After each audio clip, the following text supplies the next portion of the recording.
فرمایا والمو جان لو انما غنمتم من شیء، پہلے تو کہا تھا نا سارا اللہ کا ہے، اب ذرا وہ پہلے بالکل ہی قالین ہی کھینچ لیا پاؤں کے نیچے سے، اب ذرا بتایا کہ نہیں، اس میں سے اللہ اور رسول کا فَإِنَّ لِلَّهِ خُمُسَهُ وَرَسُولُهُ وَلِلرَّسُولِ، اللہ اور اس کے رسول کا 5واں حصہ ہے،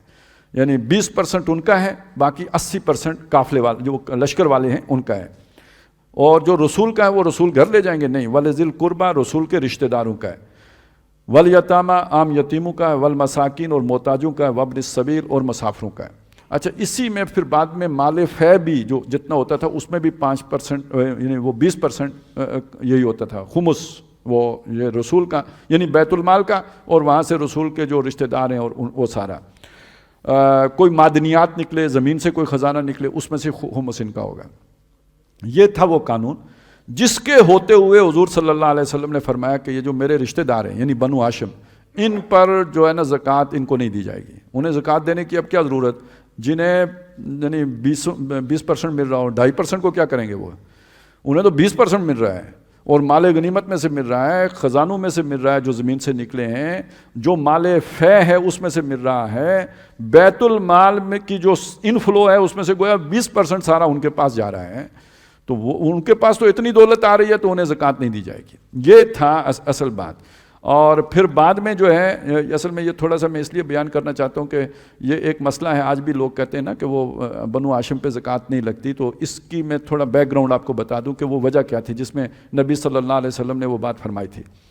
اب جب آپ صلی اللہ علیہ وسلم کا وصال ہو گیا تو اس کے بعد ایک رائے یہ بنی ہے کہ یہ مد ختم ہو گئی ہے، اب وہ جو خمس والا کام ہے وہ ختم ہو گیا ہے، اب وہ بیت المال میں خمس نہیں جائے گا گویا، کیونکہ وہ رسول کا حصہ تھا۔ آگے جو آتا ہے نا وَلِذِي الْقُرْبَى، یہ رسول کے قریبی رشتہ داروں کا مسئلہ ہے تو وہ ختم ہو گیا۔ امام مالک چونکہ اسراء کے حامل ہیں تو ان کا کہنا یہ ہے کہ جب یہ حکم منسوخ ہوا تو اس کے ساتھ ہی وہ حدیث بھی منسوخ ہو گئی۔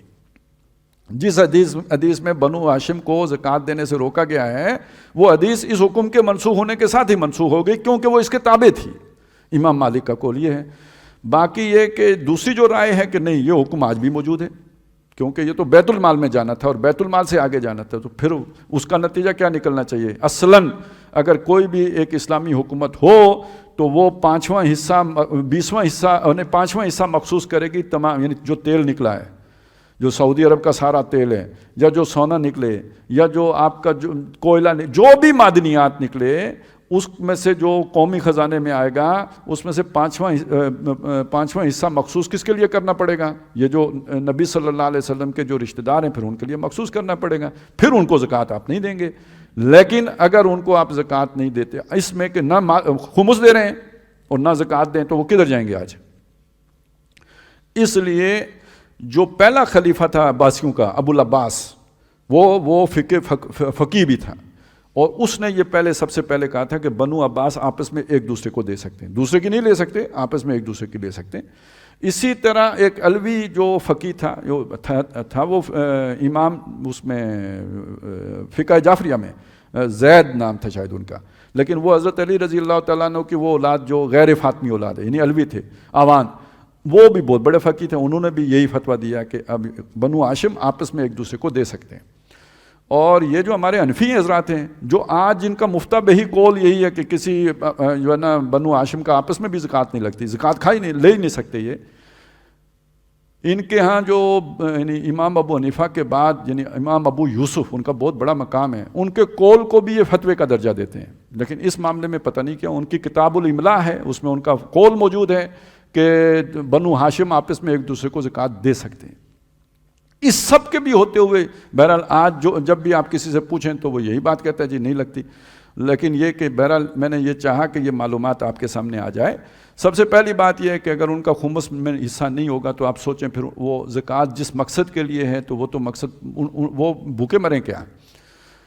تو یا تو خمس دیں ان کا جو حق ہے، اگر وہ نہیں دلا سکتے تو پھر یہ حق نہ مارا جائے، اور اگر وہ ملے گا تو پھر یہ کینسل ہو جائے گا، ٹھیک ہے، یہ بات تو بالکل عدل کے قریب محسوس ہوتی ہے۔ اور دوسری طرف میں نے آپ کو آراء سنا دی ہیں کہ اب اگر خمس نہیں ہے تو زکوٰۃ میں ان کا حق ہے، اور یہ کہ یہ کہا گیا ہے کہ جی وہ آپس میں ایک دوسرے کو دے سکتے ہیں۔ لیکن جو بعض ہمارے آج کل کے جو متکلمین ہیں ان میں سے تو بعض کی رائے ہے کہ ہر طرح کی زکوٰۃ لے سکتے ہیں، لیکن وہ تو ذرا تھوڑی زیادہ ہی کھل جائے گی بات، لیکن اتنی بات تو یہ ہمارے اسلاف میں موجود ہے۔